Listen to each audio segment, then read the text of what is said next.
All right. Hello, everyone. What's going on? Hello. My name is John Blomquist, and I am a teacher at Dundee Middle School. And I am excited to be here to participate in D300 Reads. Now, I love books because they can transform your life. My life has definitely been shaped from all the lessons I've gotten from the books that I have read. And today I'm going to be reading from a book that's very near and dear to my heart. I love Full Tilt by Neal Shusterman. Now, one of the reasons why I love this book so much is because of the experiences that I've had with kids over the years as I've read this to my classes. It tends to be one of the favorite books of the year. And I think a reason for that is because of how the kids really kind of connect with the characters and what they're going through, because they all have to face some fears. Well, I'm not going to read the whole book. Unfortunately, there's not time for that, but I'm going to read chapter 5, which is called Carousel. And in it, we're going to have 3 of our main characters. There's a 4th main character, but he's only discussed in this character. We have our protagonist, Blake. Now, he's a 16-year-old kid. It's the summer after his junior year, but he's going to skip senior year and go right off to college. Yeah, pretty amazing, huh? He always plays things safe. He's definitely afraid of roller coasters. Now, he's got a younger brother. His younger brother's name is Quinn. Quinn is like the exact opposite. He loves everything that goes fast. He loves roller coasters. He lives life recklessly. Another main character is Russ. Russ is Blake's best friend, and they're the same age. And Russ is kind of this big, beefy guy who works out, but he joins a sport and he doesn't finish the season. He kind of gets bored with it.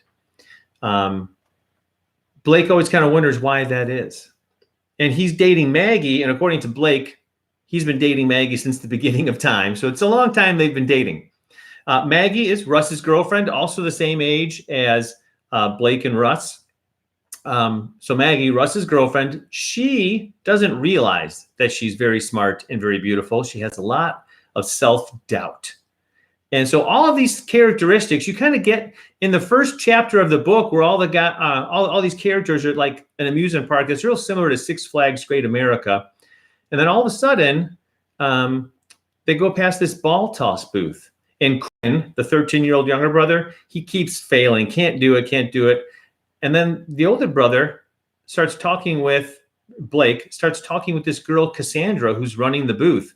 And Blake thinks she's gorgeous and she's flirting with him. And he's like, who's this gorgeous girl to flirt with me? This is so bizarre. Well, she convinces him to give it a go. He throws the ball, knocks all of the bottles off, and is a winner. And she hands him a stuffed teddy bear.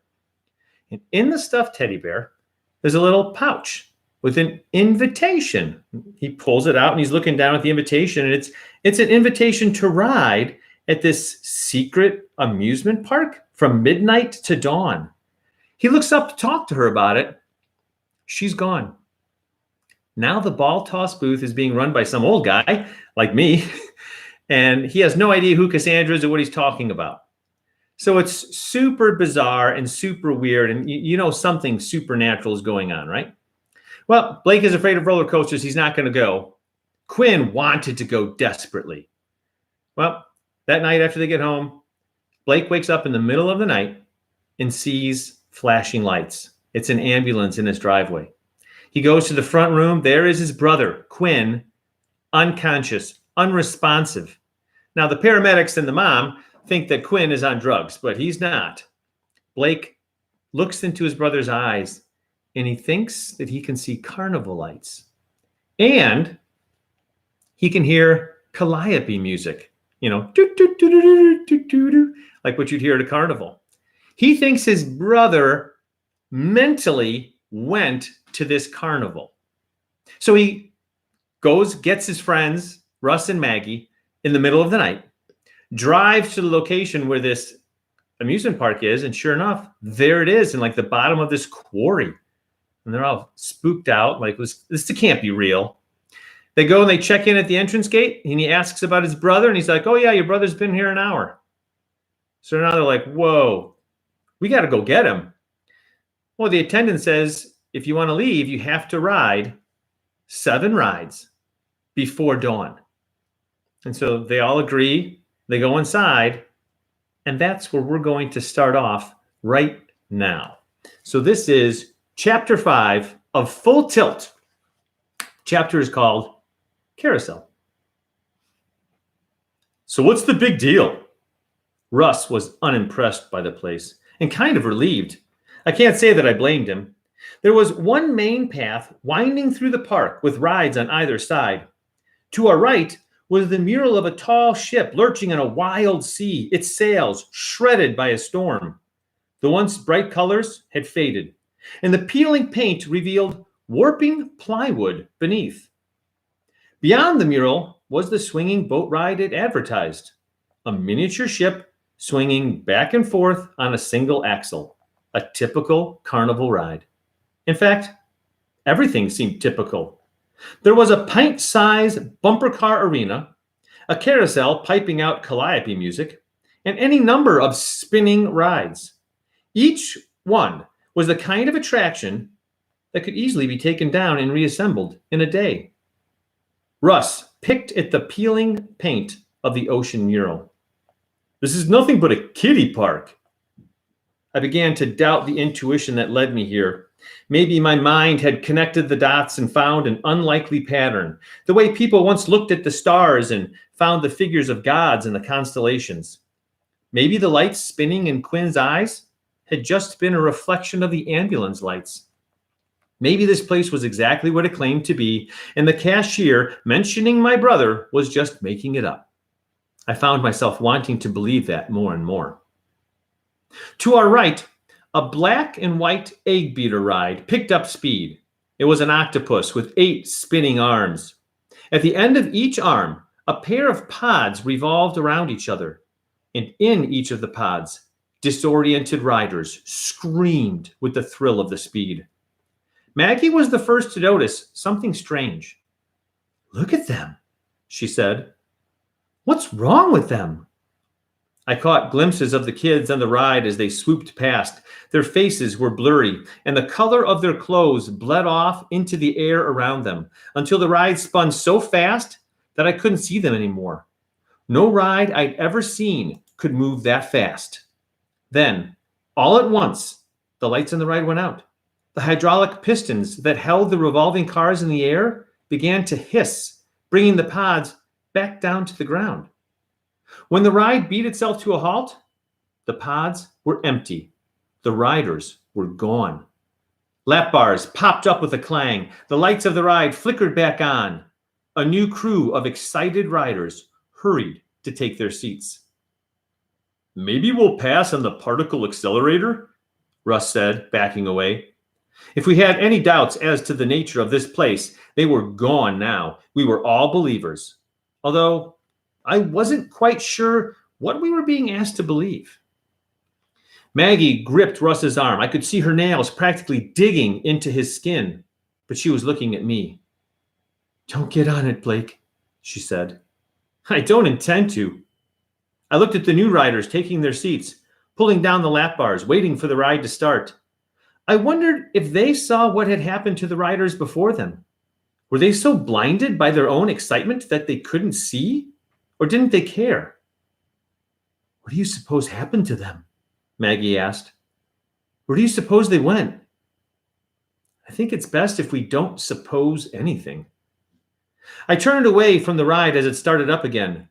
"I'm here for a reason," I told myself. "My stinking lousy brother is here. If I remembered that, then maybe I'd keep from losing my mind." We walked into a crowd of kids. I'm pretty tall and could see over almost everyone. Far up ahead, I spotted a kid wearing a black hat, walking away from me. Earrings dangled from his left ear, just like Quinn. Was it him? I was too far away to tell. I bolted forward, but once I'd fought my way through the crowd, the kid with the hat was nowhere to be seen. Had he dissolved into the park too? Or did he just get lost in the mob? There was no telling. For an instant, I felt the earth shifting beneath me, tilting to the left and to the right. It was only me, My equilibrium had been thrown off by the crowds, the lights, and the sound of gears grinding louder than the music that echoed around me. I turned to look for Russ and Maggie, but I instead caught sight of a girl with copper hair watching me from a distance. It was Cassandra. She wasn't flirting. She just seemed to be observing, studying me. Although she stood in the midst of the moving masses, their footsteps avoided her as if she were in a protective bubble, as if space itself were warped around her. She was more than just an agent of this place, passing out invitations. Even from this distance, I could feel a sense of propriety about her. This place is hers, I realized. I don't know how I knew that, but I did. She held my gaze for an instant, then turned, sauntering through the parting crowd toward the carousel, as if daring me to follow. I took the dare. Blake, don't! I felt Maggie's hand on my shoulder, but I pulled away, making my way as fast as I could to the carousel. I hit the turnstile. It snagged me painfully at the waist, not giving way. I pushed at it again until I realized why it held me back. I looked at my hand. The red symbol was glowing white hot. I could feel its heat on my skin. Oh, so I knew I would forget a couple of things in the first 4 chapters. When they went into the park, the cashier, the attendant who let them in, didn't give them a ticket or anything, put a brand on the back of their hand. And then that's how they would keep track of the riders. I ran my hand across the scanner and the glow faded to a smoldering crimson. The turnstile let me through. Ahead of me, the carousel had already begun to move. Cassandra! I jumped on the ride, grabbing a pole as the carousel animal slowly began to rise and fall. She was standing on the far side of the platform, still scrutinizing me. I caught a glimpse of her smile and then lost sight of her among the riders in the herd of brightly painted animals. And what strange animals they were. The carousel had every nature of beast painted in loud, unexpected colors. There was a purple and yellow wolverine baring its teeth, and a green and yellow ram, its wooden head down and ready to charge. I saw what looked like an anteater, blue and gold, looking absurd as it rose and fell with the rhythm of the ride. And yet, as strange as these animals appeared, they were also somehow familiar. At the core of the ride was an array of mirrors. I felt if I could focus on any one of those mirrors long enough, I'd see Cassandra staring out at me. The carousel picked up speed, and when I came around near the turnstile again, Russ and Maggie leaped on. Let's just grab Blake and get off, Russ told Maggie. But I wasn't looking at Russ. I was looking at the purple and gray tiger behind him, at how its wooden eyes appeared to track his movements. The creature right in front of me was a menacing lion painted bright blue. Was it my imagination? Or was its snarling mouth an inch wider than it had been a moment ago? The ride picked up more speed. The tempo of the carnival music accelerated, rising to the highest octaves. I could feel centrifugal force pushing me outward. What was that I saw? Were the legs of these painted animals actually beginning to move? All at once, the wooden floorboards began to buckle and give, revealing a rocky terrain rushing beneath us. Grab onto something, I shouted. It's coming apart. As the floorboards fell away, I leaped onto the animal closest to me, the blue lion. Maggie took the green and yellow ram, and Russ found himself an oversized gray and blue peacock. I gripped the pole, but the pole disappeared between my fingers. The last of the floorboards disintegrated. My blue lion opened his mouth, releasing a thunderous roar that resonated up my legs and into my chest. And finally, I realized where I'd seen all these creatures before. They were all college mascots. Now the last thread that held the world together unraveled, and I plunged through its shredded fragments into a wholly different place. The ride had come undone. It had unfolded into an endless rocky plain beneath a red sky and an eclipsed sun. I was riding through this unearthly landscape, clinging to the mane of a blue lion, surrounded by hundreds of other beasts. Some creatures had riders, others didn't.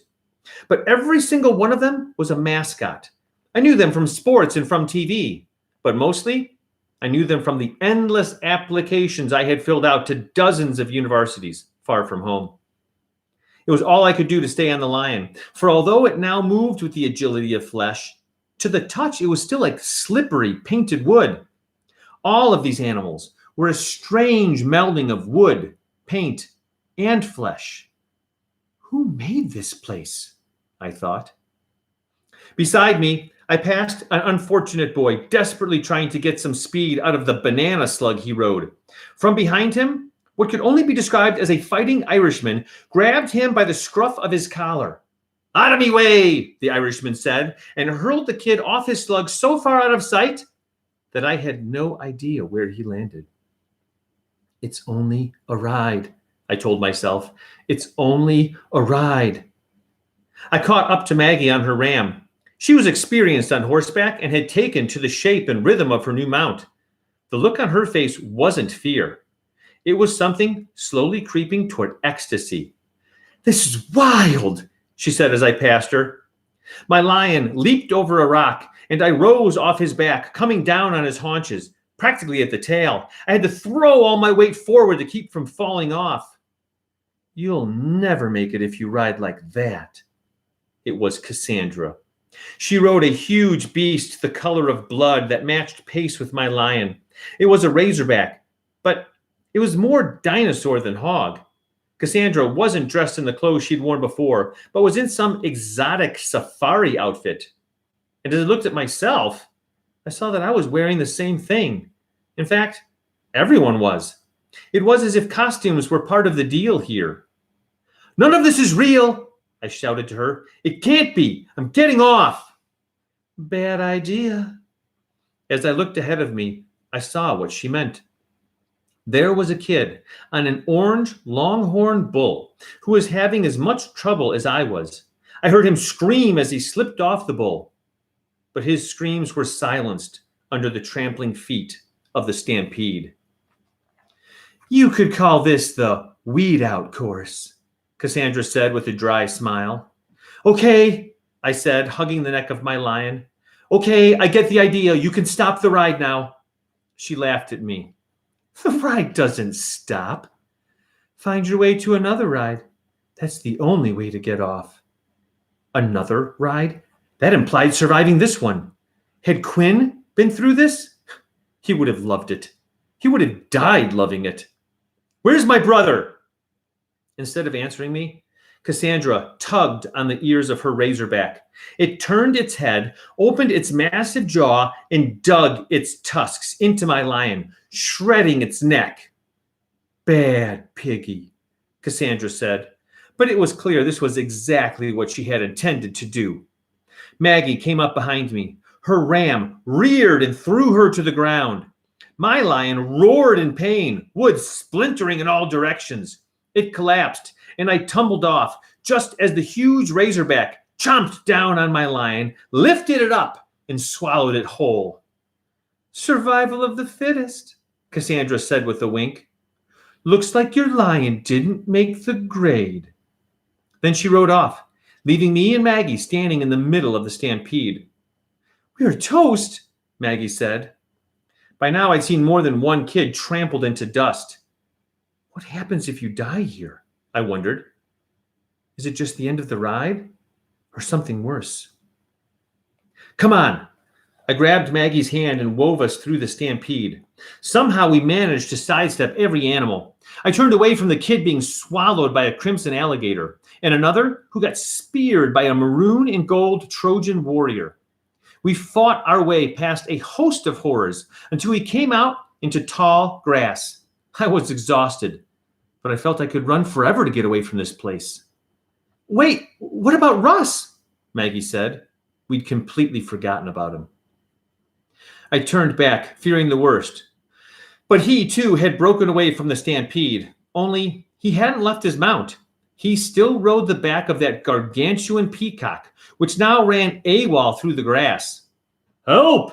Russ yelled. "Get me off this thing!" As big as he was at the mercy of the ridiculous bird. Maggie and I ran toward him, just as his bird reached the edge of a gully and lost its balance. It tumbled, disappearing down the ravine along with Russ.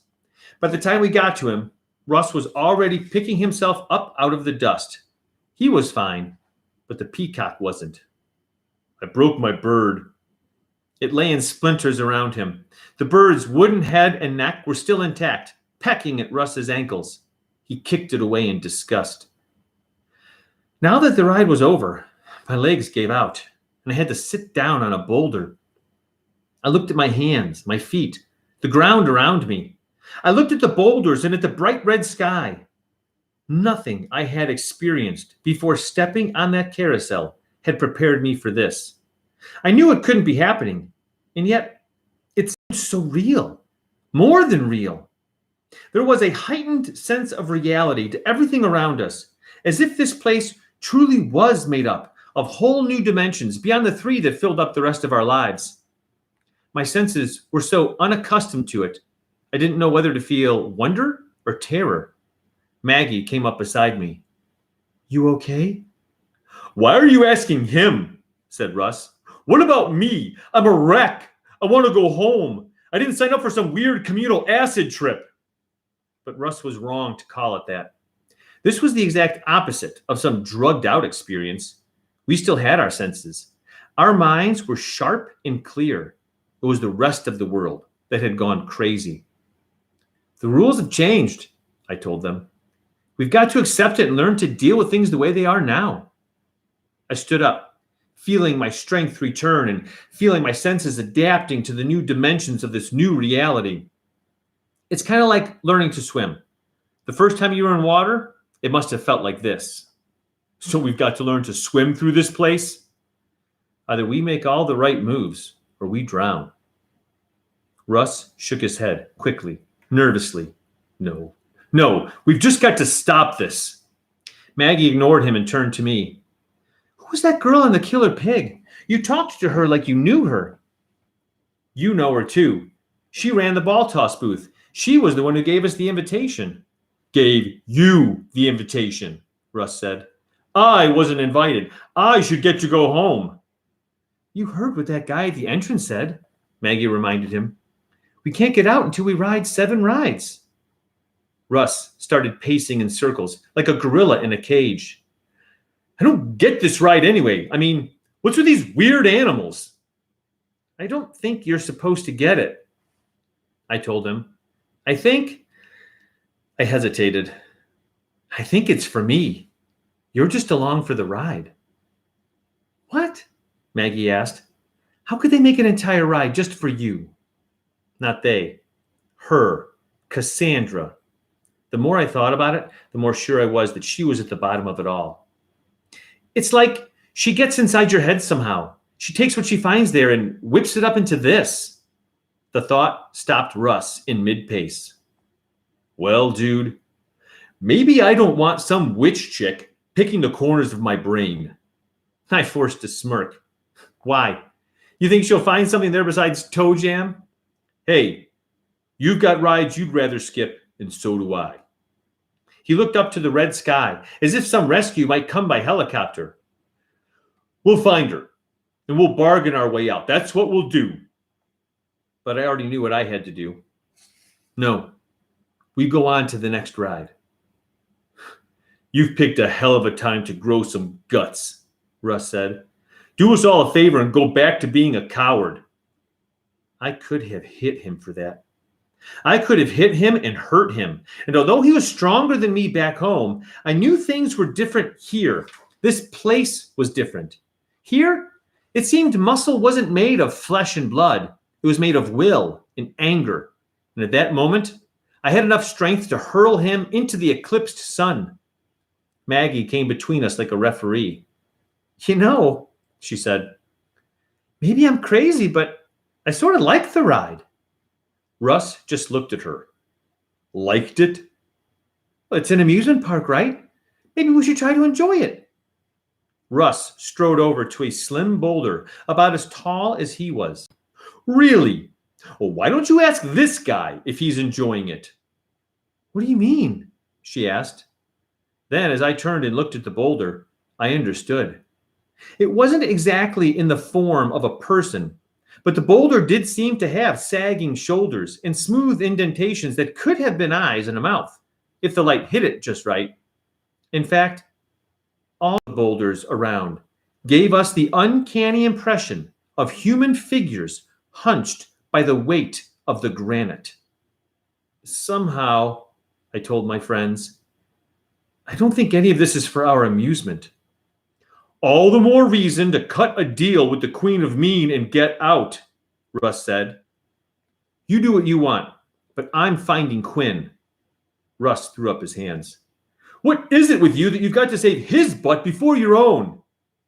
He's my brother. Then Maggie looked at me. I think it's more than that, isn't it? I hesitated for a moment. Was it more than that? The thing is, I was the one who had pushed Quinn over the edge. I'd called him a human accident, knowing how much it would hurt him. If I hadn't said it, would he have come here? Maybe, maybe not. But I couldn't live with that. And I also knew I didn't want to live without him, not as long as I could do something about it. I looked at the back of my hand, recalling how the symbol had glowed as it got close to that first turnstile. Then I stretched out my arm and spun in a slow circle, turning myself into a human compass. I stopped turning when the symbol began to glow just the tiniest bit brighter. The next ride's this way. I climbed out of the gully, and Maggie was quick to follow. Are you coming or not? I asked Russ, and he reluctantly came along. For once, I was the one pushing us full tilt toward the next ride. So that's chapter 5, and that's the first of these 7 rides that they have to conquer in order to get out of the park. And so what happens on the other rides? Do they all make it? And I'll tell you, we started, and I said at the beginning about how I love reading books because of the life lessons that I get out of them. And I'll tell you, I really think this book is just so amazing, and kids love it so much because you get to know these characters and what they're going through. And it's what we all went through at that age and what you guys are going through if you're reading, listening along right now. And it's really cool to see these characters take on these challenges, and sometimes they win and sometimes they don't. So I highly recommend that you go ahead and grab Full Tilt and continue reading and enjoying the rest of it. Before we go, though, I want to make sure that I remind you that there is a Google form that is embedded in the video's description. So go below and you can share your reaction to the text that I just read today. Every student who completes this is going to be entered into the raffle for a weekly prize. And we're going to announce this week's winner next week at next week's Read Aloud, next Wednesday night. But it's my job now to announce the winner for last week. And I'm proud to announce last week's winner is Camila Rodriguez from Parkview Elementary School. Camila, congratulations. You won by completing that Google form after you listened to last week's Read Aloud. We loved reading your response and your reactions to the text. You're going to get a follow-up email with additional information about your prize. And thank you so much for sending that in. I certainly look forward to hearing all the results from this week's reading. And I want to, again, thank everyone for being here. I hope you guys enjoyed it. I know that I did. I love reading that book every time I open it. So that's it. I'm going to end this. You guys have yourselves a great rest of your summer and keep reading.